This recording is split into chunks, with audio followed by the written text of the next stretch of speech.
शिवरात्रि व्रत कथा। चित्रभानु नामक एक भील शिकारी की कथा है जिसने अनजाने में ही शिवरात्रि का व्रत कर लिया।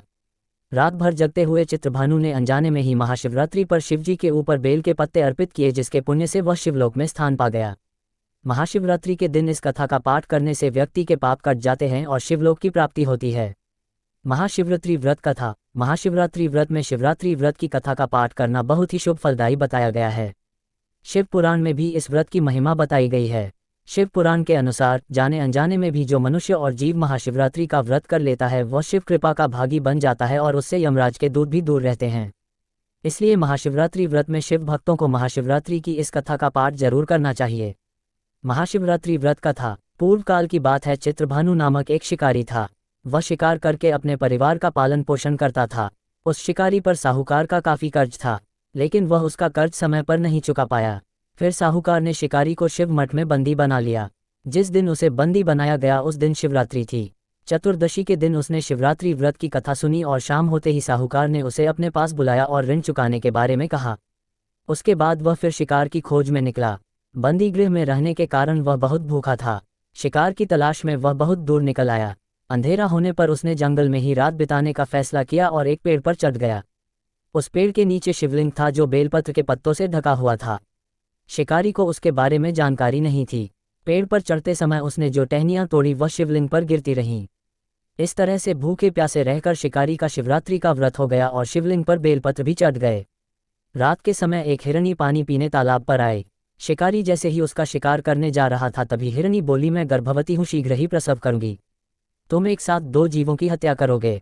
मैं बच्चे को जन्म देकर तुरंत तुम्हारे सामने आ जाऊंगी, तब मुझे मार लेना। शिकारी ने हिरनी को जाने दिया। इस दौरान अनजाने में कुछ बेलपत्र शिवलिंग पर गिर गए। इस तरह उसने अनजाने में प्रथम प्रहर की पूजा भी संपन्न कर ली। कुछ देर बाद एक हिरनी उधर से निकली। जैसे ही शिकारी उसे मारने के लिए धनुष बाण चढ़ाया तो हिरनी ने विनम्रतापूर्वक निवेदन किया है, शिकारी मैं थोड़ी देर पहले ही ऋतु से निवृत्त हुई हूँ, कामातुर विरहिणी हूँ, अपने प्रिय की तलाश में हूँ। अपने पति से मिलकर मैं तुम्हारे पास आ जाऊंगी। शिकारी ने उसे भी जाने दिया। रात का आखिरी पहर बीत रहा था, तब भी कुछ बेलपत्र शिवलिंग पर जा गिरे। ऐसे में शिकारी ने अनजाने में ही अंतिम पर की पूजा भी कर ली। इस दौरान वहां एक हिरनी अपने बच्चों के साथ आए।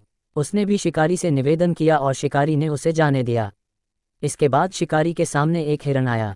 शिकारी ने सोचा अब तो मैं इसे यहाँ से नहीं जाने दूंगा, इसका शिकार करूंगा। तब हिरण ने उससे निवेदन किया कि मुझे कुछ समय के लिए जीवनदान दे दो। शिकारी ने पूरा रात की घटना उस हिरण को सुना दी। तब हिरण ने कहा कि जिस तरह से तीनों पत्नियां प्रतिज्ञाबद्ध होकर गई हैं, मेरी मृत्यु से अपने धर्म का पालन नहीं कर पाएंगी। जैसे तुमने उन्हें विश्वापात्र मानकर छोड़ा है, मुझे भी जाने दो। मैं उन सब के साथ तुम्हारे सामने शीघ्र ही उपस्थित होता हूँ। शिकारी ने उसे भी जाने दिया। इस तरह सुबह हो गई। उपवास, रात्रि जागरण और शिवलिंग पर बेलपत्र चढ़ाने से अनजाने में ही शिवरात्रि की पूजा पूर्ण हो गई। लेकिन अनजाने में हुई पूजा का परिणाम उसे तत्काल मिला। थोड़ी देर बाद हिरण और उसका परिवार शिकारी के सामने आ गया। उन सभी को देखकर शिकारी को बहुत गिलानी हुई और उसने पूरे परिवार को जीवनदान दे दिया। अनजाने में शिवरात्रि व्रत का पालन करने पर भी शिकारी को मोक्ष की प्राप्ति हुई। जब मृत्यु काल में यमदूत जीव को ले जाने आए तो शिवगणों ने उन्हें वापस भेज दिया और उसे शिवलोक ले गए। शिवजी की कृपा से चित्रभानु अपने पिछले जन्म को याद रख पाए, शिवरात्रि के महत्व को जानकर उसका अगले जन्म में भी पालन कर पाए। ओम नमः